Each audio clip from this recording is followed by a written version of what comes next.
Hi there, Dave here, how are you? Today I'm going to do a little bit of a talk on featherboards. We're running from most economical through mid-range and then through to the Magswitch, which of course has rare earth magnets and also can be used on T-tracks. Let me just start. Stick with me. Let me start by just saying that my saw is unplugged. This poses no risk to me at the moment, and I always use it with a blade guard.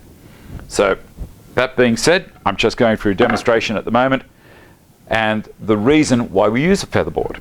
Now this piece of timber, if I needed to rip this piece of timber down, you can see that if I was holding the timber against the fence with my fingers, I'm starting to get into a situation where it's going to be a little bit risky for me. So I want something down here that's going to push against there, but it's going to have some give in case there's a little bit of bump in the side of the timber.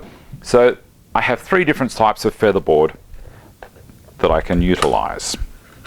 So we've got this guy here is a just a generic large featherboard. I think that's what they're sold as. The principle of a featherboard is it has these fingers that are springy. So it's going to maintain pressure against whatever timber that I've got here, push the timber against the fence so it doesn't move around as it's traveling past the blade. It has clamps and a method, or it has a method of locking itself to the table. So I'm just going to bring that to there, tighten that. You know, it does the job. There we go. That's not going anywhere. So this would hold that piece of timber against the rip fence as it's going past the blade. Now the reason I've set it up here instead of down here is because I don't want to pinch the timber back against the blade. I don't want to push the offcut back onto it. I don't want to be exerting any side force against it. So if I was there, that would be terribly wrong, and that would be a recipe for disaster. See, so you can see that, yes, it would hold the timber as it's going in, but it's also pushing the offcut against the blade that's spinning on the side, and that would create a lot of burning. And also it's very dangerous. So that's that little guy. Now if I had a saw that had T-tracks in the saw instead of a 3/4 inch miter slot, it does come with bolts. So I could replace these expanding aluminium blocks under here with bolts. And the bolts would slide through there, and it'd utilize the same knob on the top and the washer. And so the bolt would go down into whatever T-track I had there. So I don't know if you'll be able to see it, but let me see if I put in that T-track there with you. See it. It does fit in there. Okay. So this can work in either situation. Pop that over there. Then we've got the Kreg. And the Kreg also has 3/4 inch blocks and have nuts with little handles on them so you can tighten them up. And what happens is as you tighten those nuts up, it pulls this T-bolt that has it's embedded into a bit of a plastic wedge. And as you tighten it up, it pulls the wedge up inside the plastic housing, which makes it swell and lock into the side of the miter slot. Even though the Kreg featherboard is a cracker, it's a good board, when you tighten the knobs up on the expanding blocks, you find that it holds it, but when you undo it, it's awkward to get them back out again. You have to do a little bit of mucking around, you know, straight out of the box. But there's a way to alleviate that, and that is to undo the knob totally, take it all off, and then where the block is, we're trying to make it slip easier. So what we do is we undo these little clips here, push the block out, and then use a tiny little bit of graphite powder on it. You can see the shape of the wedge there. See that? So a little bit of graphite powder. Or a pencil. If you've got a pencil, use that. The whole thing is to give it some slip. Graphite powder goes everywhere though, that's the only problem with this stuff. Pop it back in there. Now that I've got that little bit of graphite powder in there, when I tighten that up, it's going to lock, not going anywhere, and then when I release it, you look at the difference to how it was just a second ago. That pops out so easy now. That's a quick fix for the Kreg Featherboards. Don't tell anyone else about it. It's our secret. If you haven't got any graphite powder, like I've got here, just grab a pencil. Give it a rub all over, around the edges. Obviously, if you use something like a 5B or a 6B, it's going to go on a bit easier than a 2H or an HB, whatever that is. And slip him back in there.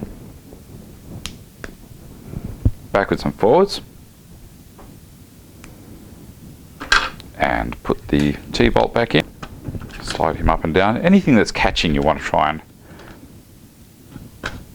in our little Kreg tune-up. Now that's the one we just did then. Let's release that. Tighten him up. Got it. Now undo it. Out it comes. How easy is that? They also have T-bolts and they come with both, so you don't have to worry about using the blocks if you don't want to use the blocks. If you have a T-track here instead of a miter slot, that would work. But you have to remember the Kreg is mostly designed for using with Kreg product. So Kreg have T-tracks that they sell, and all of their router tables have got T-tracks on the in the front and also on their fence. I've got a Kreg router fence. I can't fault it, and that would be used on that. Now the last guy, of course, is the Magswitch, and the Magswitch can also be utilized with T-bolts and with hex head bolts. You just slide them through the back section there, and you can see that they would be fine going into a T-track. But their big thing is their rare earth magnets. Now these guys, I just put that there, move it around wherever I want. All I do is just turn those knobs and it's engaged the magnets, and I will struggle moving it. I can move it, but you know what? I've really got to apply a lot of force. So again, we use this. I can use this all the way out here. I'm not restricted to where that miter slot is with this. Very, very handy. So I can set that up just like that, and then bring my timber in, and you can see it's holding onto it, pushing the timber up against the fence, and I'm not pinching the blade obviously because I've got it on the approach to the blade, not beside the blade, and away we go. Do the cut. If you get the Magswitch, get this starter set. It's brilliant. You can undo the screws there, rotate the featherboard to the other direction if you need to have the feathers facing the other direction. If you're going to use it in an overhead situation, obviously you'd want that going that way, not this way, because they're going to catch. All right. Now the other thing I can do with it, I can put this little attachment on it, and so I just put the bolts in, and it now holds both directions. It holds against the fence, and it will also hold the timber down so it can't lift at all. And that's just a matter of a couple of these little bolts through there, and put the nut on it. So I can put the Magswitch in where it's got to go, which is there, by holding it that way, and then these guys I just push down, and so. See that?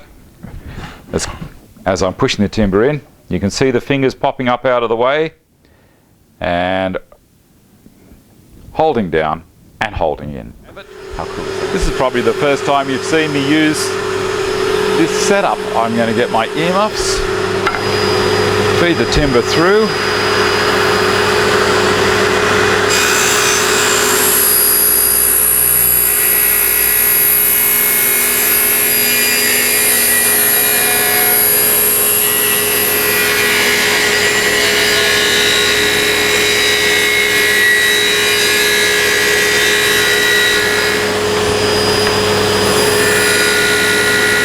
See any dust there?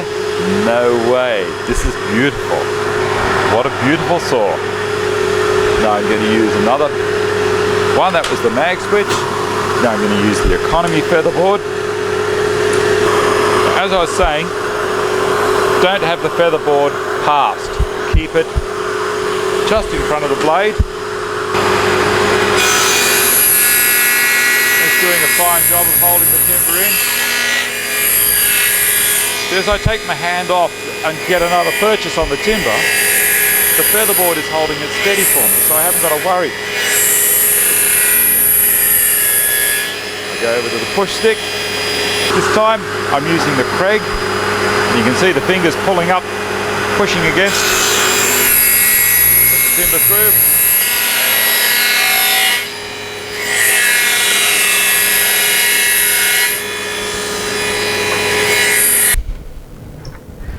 How good was that?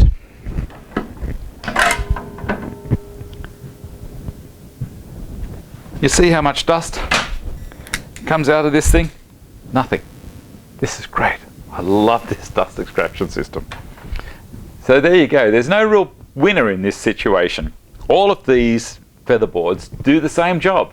The Magswitch, of course, can go on and do other stuff because it's a whole system. So, but it's a premium price, but well worth it in my opinion. The Kreg featherboard you can stack as well, much like the Magswitch you can stack, so you can stack the featherboards up to give more support against rocking over. A tall piece of timber that's going through and you don't want it to roll at all, stacking the featherboards is a great idea. The fingers on the Kreg and the Magswitch have got plenty of flexibility, so you're not going to be having them acting as a brake at all when you're trying to push the timber through. The economy model does tend to do that if you're pushing in too tight at the beginning. These fingers don't have anywhere near the length or flexibility that these guys do, so that might be a bit of a game loser for you in that situation. But at the same time, if you get to know this little guy here, it's a very good performer and the price is right.